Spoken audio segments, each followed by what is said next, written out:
है कि राहुल गांधी इस पूरी दुनिया में अति पिछड़ों, दलितों, कमेरा समाज को, जिसका लगातार अपमान हो रहा है, संवैधानिक अधिकार छीने जा रहे हैं, 400 पार करके इस देश के बाबा साहब का जो ताकत दी है उसको अगर बदल देना चाहते हैं, वो राहुल गांधी को महात्मा गांधी से आगे ले जा खड़ा कर दिए। बोले अभी तक ये तक भारत के जननेता हैं, अब बताया कि नहीं ये विश्व के जननायक हो गए हैं, मंडेला और गांधी के से आगे हो गए। अच्छी बात है, कांग्रेस की श्रद्धा राहुल गांधी में नहीं होगी तो किसमें होगी? इसके लिए समस्या जोशी जी मालूम क्या है, हमारे अंदर का जो एसिड है ना, वो जब तक कम नहीं होगा वाणी संयम नहीं आएगा। जोशी जी, अंदर का जो एसिड है ना वो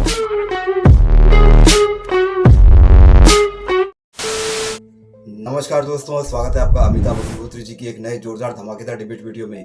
बीजेपी के नेता रोनित बिट्टू ने यह बयान दिया था कि राहुल गांधी जी आतंकवादी के समान है।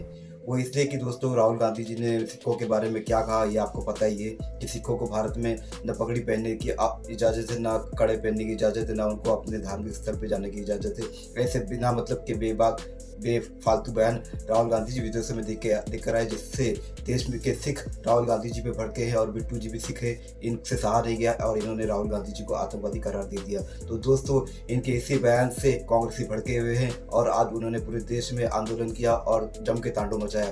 तो दोस्तों इसी पर अमिताभ अग्निहोत्री जी ये डिबेट लेकर आए हैं। डिबेट में दोस्तों अमिताभ अग्निहोत्री जी की डिबेट कांग्रेस के प्रवक्ता से श्रीवास्तव जी से हो रही है, लेकिन दोस्तों मेन मुख्य बात यह है कि ये जो नेता है ये ऐसा क्यों करते हैं, क्यों एक दूसरे को अपमानित करने के लिए अभद्र शब्दों का इस्तेमाल करते हैं। दोस्तों अमिताभ अग्निहोत्री जी ने इसकी व्याख्या अच्छे से डिबेट में की है, जो आपको देखना अवश्य बनता है। तो दोस्तों बहुत ही जबरदस्त बातें अमिताभ अग्निहोत्री जी ने की है। तो चलिए शुरू करते हैं अमिताभ अग्निहोत्री जी की इन बातों को सुनने के लिए ये डिबेट। Let's start. बहुत दिन हो गए हैं, मजा नहीं आ रहा है। अभी मजा आएगा ना भिड़ो।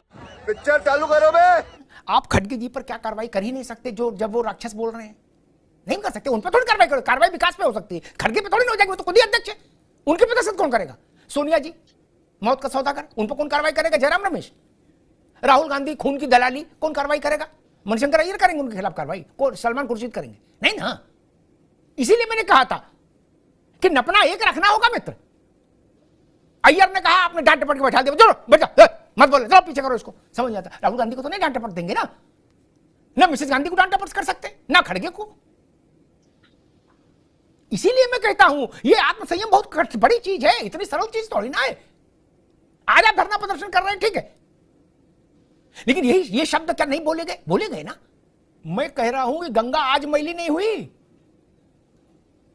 मैं 70 के दौर का एक नारा बताता हूं, वो निहायत अभद्र नारा था। सब अपनी सुविधा से उसका इस्तेमाल करते थे चुनाव में। गली गली में झंडी है करते थे ना। तब तो मोदी नहीं थे जोशी साहब, तब तो मोदी नहीं थे। इसलिए मैं कह रहा हूं विषय इतना सरल नहीं है। इसको 14, 24 और 18 और वो 22 में मत बांधो। हमको मालूम है जन्नत की हकीकत क्या है। आज कोई रवनीत थोड़ी ना पैदा हुआ। भारत की राजनीति में कितने रवनीत पैदा हुए जिन्होंने भाषा की और संस्कार की मर्यादा को धूल धूसरित कर दिया। इसके लिए समस्या जोशी जी मालूम क्या है, हमारे अंदर का जो एसिड है ना, वो जब तक कम नहीं होगा वाणी संयम नहीं आएगा। जोशी जी, अंदर का जो एसिड है ना वो बहुत मारक है, वो गाली में कन्वर्ट होकर आता बाहर।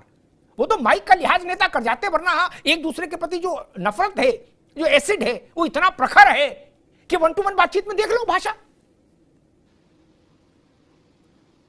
छोटे से छोटा भी राजनीतिक कार्यकर्ता है, वो भी ललकारे पड़ा बड़े से बड़े नेता को। क्या जान रहा है मेरी कोई स्थिति नहीं, फिर भी खैर। विकास जी, भारतीय जनता पार्टी कह रही है कि राहुल गांधी ने देश की आत्मा को आहत किया, देश के मन को आहत किया है, देश के आत्म तत्व के विरुद्ध उन्होंने वहां अमेरिका में जाकर दुष्प्रचार किया। इस कारण ये सामूहिक गुस्सा है देश के अंदर। विकास जी, कांग्रेस नेताओं ने और बीजेपी नेताओं ने, जैसे नुपुर शर्मा ने जो बोला, या कांग्रेस के नेताओं ने मणिशंकर अय्यर ने जो बोला, वो विषय और इस विषय के बीच में हम विषयांतर बहुत बड़ा करने जा रहे हैं। डिबेट का जो मूल विषय है, जो आज इस पूरे देश में छिड़ा हुआ है कि 70% जनता ने जिस राहुल गांधी को लीडर ऑफ अपोजिशन माना है, और वो जिस तरह देश का प्रधानमंत्री पूरे विश्व में भारत को रिप्रेजेंट करता है, भारत की स्मृता लोकतंत्र को रिप्रेजेंट करता है, उसी तरीके से एलओपी भी भारत के लोकतंत्र को बताते हैं।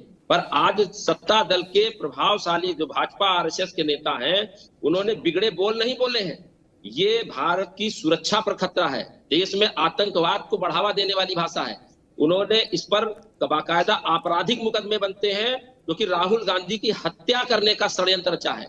जिस प्रधानमंत्री ने देश के पंजाब से जुड़े, हरियाणा से जुड़े सिख किसानों को खालिस्तानी कहा था, आज भारतीय जनता पार्टी चुनाव में वोट नहीं पा पाई, जब उसके नंबर कम हो गए तो आज वो देश के अंदर खालिस्तान को बढ़ावा देने की बात कर रहे हैं। और उन लोगों ने देश के जो संभ्रांत, जो भारत के कानून पर विश्वास रखते हैं, उन सिखों को खालिस्तानी वाली भाषा दिया है, क्योंकि उन्होंने कहा कि तुम्हारा हश्र इंदिरा गांधी वाला होगा। दूसरा, जुबान काट के ले आओ, ये देश की सुरक्षा की बात है। देश के प्रधानमंत्री को कोई इस तरीके का कहेगा तो कांग्रेस पार्टी पूरा विरोध करती है। देश के लीडर ऑफ अपोजिशन को कहा जाएगा ये कांग्रेस और पार्टी का तूतू में नहीं है, ये देश। ठीक है विकास जी, अभी रुकना होगा, अभी रुकना होगा। ठीक, अभी रुक जाए। ठीक है, एक तो ये कि प्रधानमंत्री ने खालिस्तानी नहीं कहा, आंदोलनजीवी शब्द उनके मुंह से आया था, खालिस्तानी नहीं। ये बीजेपी के और लोगों ने कहा था, कांग्रेस उसको बात चेप रही। ठीक, खैर विकास ऐसे अभी रुक जाइए, अपनी बारी बोलना, अपनी बारी पे। ये सच है कि राहुल गांधी ने ये 100% खालिस झूठ बोला, खालिस झूठ, जिसमें सत्य का कोई लेश मात्र भी कण नहीं, कि भारत में मसला ये है, संघर्ष इस बात का है कि सिख कड़ा पहन सकता है कि नहीं, पगड़ी पहन सकता है कि नहीं, गुरुद्वारे जा सकता है कि नहीं।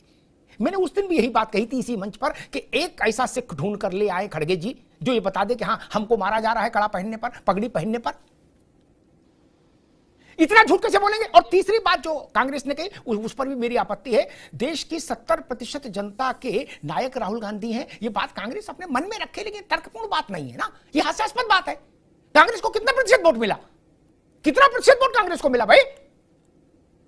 गजब बात करते। और कांग्रेस जो अभी, जब मैं अवसर दूंगा विकास जी को तो वो क्या उत्तर देंगे, वो उत्तर मैं कई बार सुन चुका, उस पर एक काउंटर अभी कर दूं, ताकि जब वो उत्तर दे तो इस बात को ध्यान में रखें।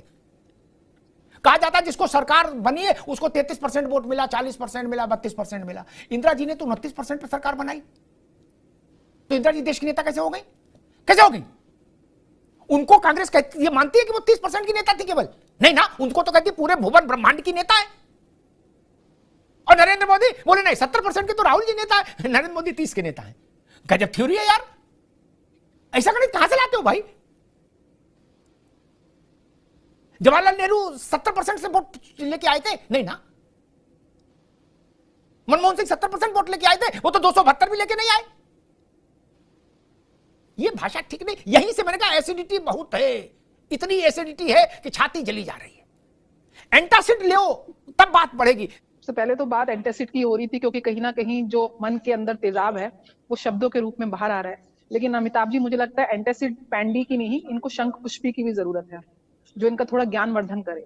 70% की बात करते हैं तो उनको बता दूं कि 99 100 में से नहीं आए, 543 में से आए हैं, और वो 18% बनते हैं। स्कूल के अंदर पास होने के लिए भी 33% मार्क्स चाहिए होते हैं, तो आप 2 बार फेल होके भी आप समझ लीजिए पास नहीं हुए हैं।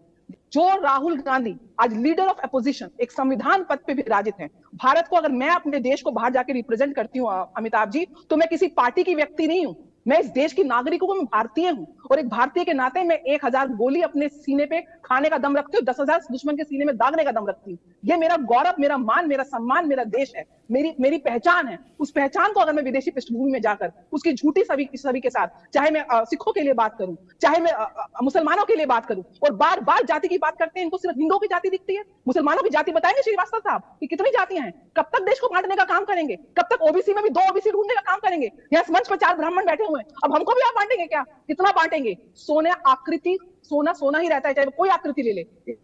राहुल गांधी ने ये जो वक्तव्य दिया कि भारत में सिख पगड़ी नहीं पहन सकता, कड़ा नहीं रख सकता, गुरुद्वारा नहीं सकता, ये वक्तव्य कोई भी स्वीकार नहीं कर सकता भाई।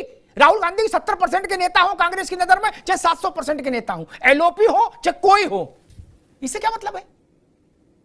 झूठ भी थोड़ा बहुत दाल में नमक चल जाएगा, नमक की बोरे में 1 चम्मच दाल डाल दोगे। और बेटी भी ससुराल में मायके की बुराई नहीं करती।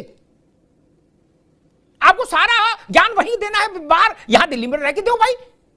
सच्चाई ये है कि राहुल गांधी इस पूरी दुनिया में अति पिछड़ों, दलितों, कमेरा समाज को, जिसका लगातार अपमान हो रहा है, संवैधानिक अधिकार छीने जा रहे हैं, 400 पार करके इस देश के बाबा साहब का जो ताकत दिया उसको अगर बदल देना चाहते हैं, उसके लिए वैश्विक स्तर पर राहुल गांधी जन नेता के रूप में उभर के सामने आए हैं। और ये बात बीजेपी, ठीक है, अभी रुकना होगा। विकास जी ने सारी बातें कही, वो राहुल गांधी को महात्मा गांधी से आगे ले जा खड़ा कर दिए, बोले अभी तक ये तक भारत के जननेता हैं, अब बताया कि नहीं ये विश्व के जननायक हो गए हैं, मंडेला और गांधी के से आगे हो गए। अच्छी बात है, कांग्रेस की श्रद्धा राहुल गांधी में नहीं होगी तो किस में होगी, उसमें कोई दिक्कत नहीं। लेकिन मूल सवाल फिर वहीं खड़ा, भारत के किस गली मोहल्ले शहर कस्बे में सिख को पगड़ी पहनने से रोका जा रहा है, कड़ा पहनने से और गुरुद्वारा जाने से? इसका उत्तर कोई नहीं दिया। उनको राहुल गांधी को ले जाके आपने दिल्ली से विश्व का जननेता बना दिया, मंडेला और गांधी से आगे ले जा खड़ा कर दिया, हमें कोई दिक्कत नहीं, आपकी मर्जी, आप उनको अवतारी कहो, कुछ नहीं समस्या। लेकिन इस बात का तो उत्तर देना होगा कि भाई तूतीकोरिन में आपने देखे सिख कैसे, हैदराबाद में देखे, जालंधर में देखे, कहां देखे, बताओगे कि नहीं? आप कह रहे विश्व के नेता हो गए पिछड़ों के, विश्व भर में कहीं ये पीडीए चल रहा, मुझे तो पता है कि पीडीए का संघर्ष विश्व भर में चल रहा है, अगला पिछड़ा की लड़ाई। अगर राहुल जी ने सब पूरे विश्व भर में ये चला दिया है तो उन्हें मेरा प्रणाम। खैर, प्रोफेसर हैं भुवन भास्कर जोशी जी, अब उन्होंने एक बात छेड़ दी कि जी असली ओबीसी और नकली ओबीसी कागज वाला, ये बात भारत के संविधान की मर्यादा का उल्लंघन करती है। हमने व्यवस्था बनाई कि आयोग बनेंगे, वो जन सुनवाई करेंगे, जातियां उसमें जुड़ेंगी, क्या व्यवस्था संविधान सम्मत नहीं है? क्या इस व्यवस्था को भारत की संसद की स्वीकृति हासिल नहीं है? फिर आप किस मुंह से कह रहे हो कि वो नकली वाले हैं, हम असली वाले ओबीसी हैं? फिर आप ऐसी बात बोलोगे तो स्वाभाविक है खेमचंद पूछेंगे कि राहुल गांधी कौन से वाले हिंदू हैं, और फिर जात कौन सी है उनकी, जातिगत जनगणना तो होगी, तो फिर उनकी जात पर सवाल होगा, तब आप नाराज हो जाओगे, कहोगे उनकी जात ना पूछो, वो एलओपी है, बाकी देश में सबकी पूछो। समस्या आएगी ना। भारत में कभी इतना जाति और धर्म का विषय इतना जटिल नहीं रहा जितना राहुल जी का है। उसमें कश्मीरी ब्राह्मण है, उसमें क्रिश्चियनिटी भी है, उसमें पारसी भी है, बहुत कुछ है। क्या डिफाइन करेंगे? जब आप मोदी के ओबीसी होने पर सवाल खड़ा करेंगे तो ये सवाल भाजपा स्वाभाविक तौर पर खड़ा करेगी, ठीक बात है। पार्लियामेंट में जात का प्रश्न पूछ लिया था किसी ने तो राहुल जी नाराज हो गए थे, पूरी कांग्रेस नाराज हो गई थी, बोली इतना दुस्साहस कि जात पूछोगे। राहुल जी तो इसी के लिए अभियान चला रहे हैं कि सबकी जात पूछो, रजिस्टर में लिखो, तो उनकी पूछ ली तो बवाल क्यों? पर उपदेश कुशल बहुतेरे, जे आचरहित नर न घनेरे। दूसरे को उपदेश सब दे रहे, अपने लिए वाणी संयम स्वीकार करने को कोई तैयार नहीं। मैं फिर कहता हूं, किसी का अतीत, किसी के इतिहास के पन्ने, किसी के चाहने ना चाहने से धूमिल नहीं होते। ये बड़ी अच्छी बात कही आप, मजा आया। तो दोस्तों डिबेट हो गई खत्म, वीडियो हो गई पूरी। उम्मीद करता हूँ दोस्तों अमिताभ अग्निहोत्री जी की ये लेटेस्ट धमाकेदार डिबेट वीडियो आपको पसंद आई होगी। तो दोस्तों ऐसी ही डिबेट वीडियो आप अमिताभ अग्निहोत्री जी की और अन्य डिबेट वीडियो जो आपको पसंद आती हो, ऐसी डिबेट वीडियो देखना चाहते हैं तो इस चैनल को सब्सक्राइब करके जरूर जाओगे। मैं मिलता हूँ आपसे अगली वीडियो में, तब तक के लिए जय हिंद, वंदे मातरम।